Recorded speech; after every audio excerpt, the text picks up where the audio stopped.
Hello and welcome. This is Gumjabar, and this is going to be a PvP game, and it's a really close game, and I think it's important because it shows the value of going Robo before Twilight. So you know, we'll examine what that means and why that's good. So to speed up a little bit in the beginning. Of course, my opponent is a glowing DRK man, and this is a diamond replay. So there's a gateway going down. I check the outskirts of my base with that probe, and then I'm going to go scout him out. 12 gate, 14 gas. Scout after the gateway. This is pretty standard in PvP. Guys in the gas, gonna make my 16 core, not 17, but 16. You gotta cut a probe. If you're doing 13 gates and 17 cores in PvP, you're just gonna lose to 4 gates. So this is what you gotta do. And now we're gonna see a deviation from my normal build, which would be the 3-gate defensive build. In this game, I'm going for a 3 stalker rush. And this is something I'm going back to a little bit right now, just to try it out, see how it's doing. I like it. It gives more map control, it gets you a slightly faster robo, it lets you go 2-gate robo pretty much every game without too much danger. Now, what do I see from my opponent? I see him going stalker first with no other gateways. This is very unusual. Typically, if you're going stalker first and skipping that zealot, then you're going to be going for a 2-gate, like I'm doing. I'm also going stalker first, because I'm doing a 3 stalker build. My opponent, on the other hand, made 1 gate and a stalker and no zealot. So what this tells me is that he's not doing a straight up 4-gate. This should be pretty obvious. I mean, he still could, but if he's a good player, then this is not like the optimal 4-gate. He's doing something different. So I will put my robo down now.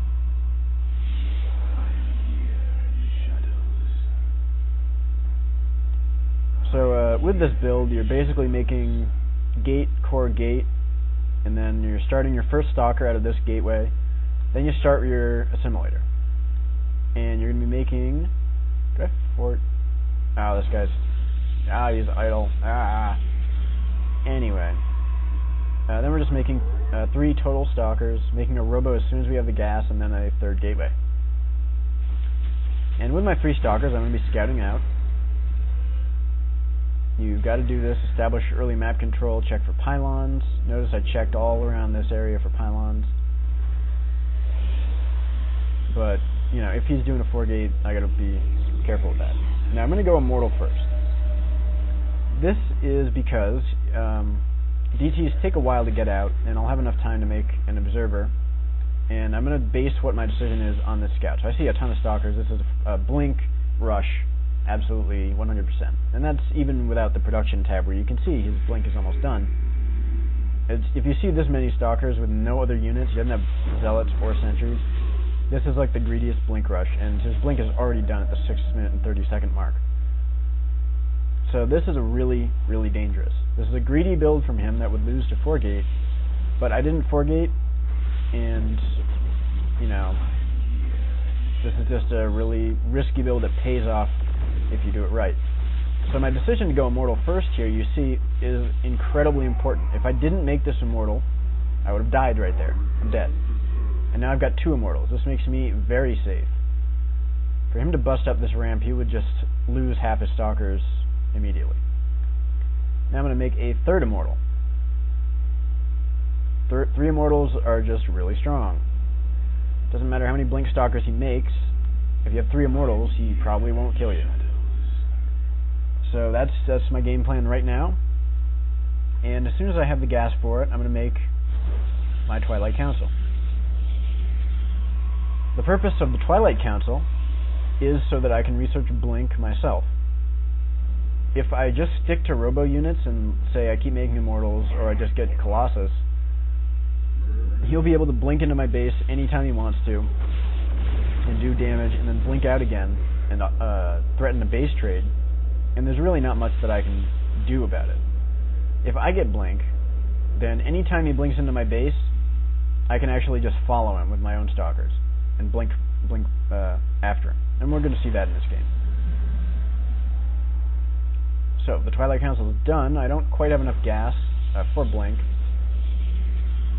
Maybe I would if I had a third guy on this gas geyser. Look at this.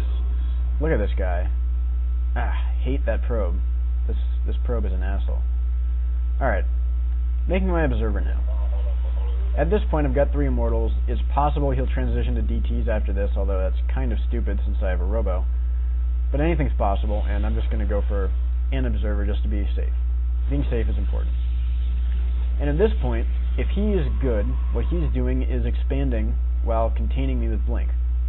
So as soon as I've got these 3 Immortals, I really want to set up my own expansion, because otherwise he's going to be pretty far ahead. So I'm going to move down here and try and get some map presence. He does have some Zealots, which are usually a great counter to Immortals, but as long as you have some force fields, it's not too big a deal. But he did get some nice blinks and focus fires on my Immortals, and this is actually very good micro from my opponent.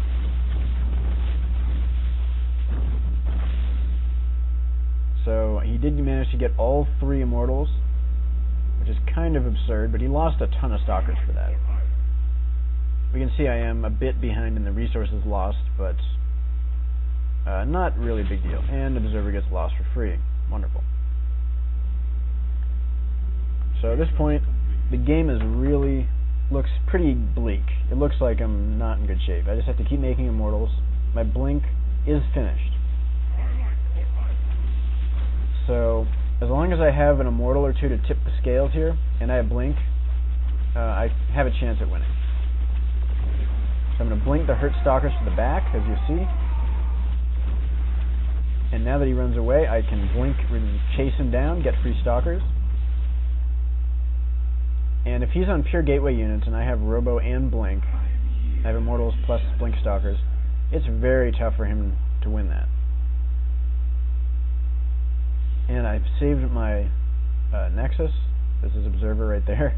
You can actually see the ripple of the Observer if you zoom in and out quickly like that. So that's a little tip if you're looking for Observers. And I'm still making Immortals. I really want to replenish my Immortal count. That's very important.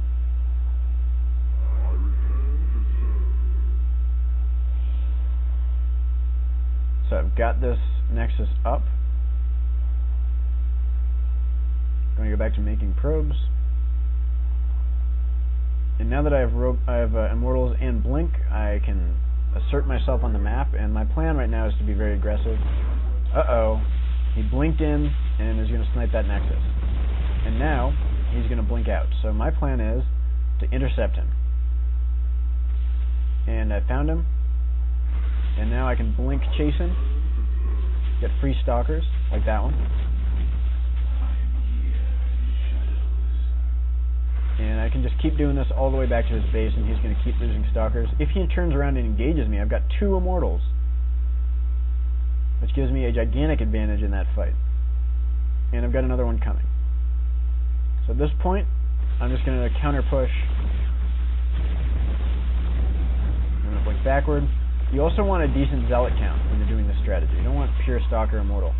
The Zealots help a lot against the Immortals, and they also forces the Stalkers to run backwards and kite the Zealots, giving you a lot more free hits. And yeah, you can see the Zealots are just amazing against Immortals. And here we go. I've got too many Immortals and more Stalkers than he has. So this counter push is just very deadly. Now I really want to get that Immortal. I'm going to get it.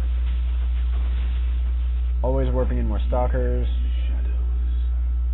I'm essentially all in at this point, but it's totally fine.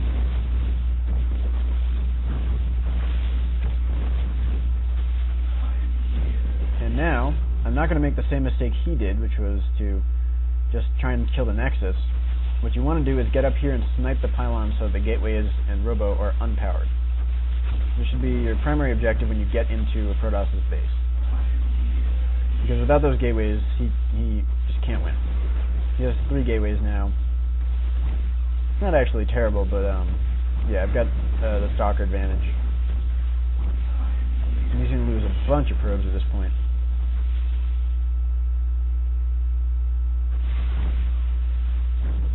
Make sure you want to focus down his Stalkers. And a blink after him, and he's going to GG. So very, very close, intense game, and you can see the difference that this Robo made. If I had not made this Robo early, there's essentially nothing I could have done to survive that greedy blink push. The 6-minute 30-second blink, really fast. There was a 1-gate Twilight Council blink, and unless you go for a Robo this fast, you're just going to die. On the other hand, after you've got the Robo and you've got a few Immortals, you definitely do want to tech up to blink yourself. Because without that blink, I could never have caught up to his Stalkers after he sniped my Nexus, and I would have just been in a really bad situation. But with the blink and the Immortals, I was able to chase his army down and counterattack. So you can just see how vitally important every part of this build is. You need the Robo first, and you need the Twilight, and you need the blink. And you want to keep making those Immortals if you lose any. You don't typically want any more than 3 Immortals. That's quite a lot. But yeah, 3 is about as many as you want to have in any engagement. That's ideal. 2 is fine too, usually. So that is going to wrap it up. Thank you for watching, and see you next time.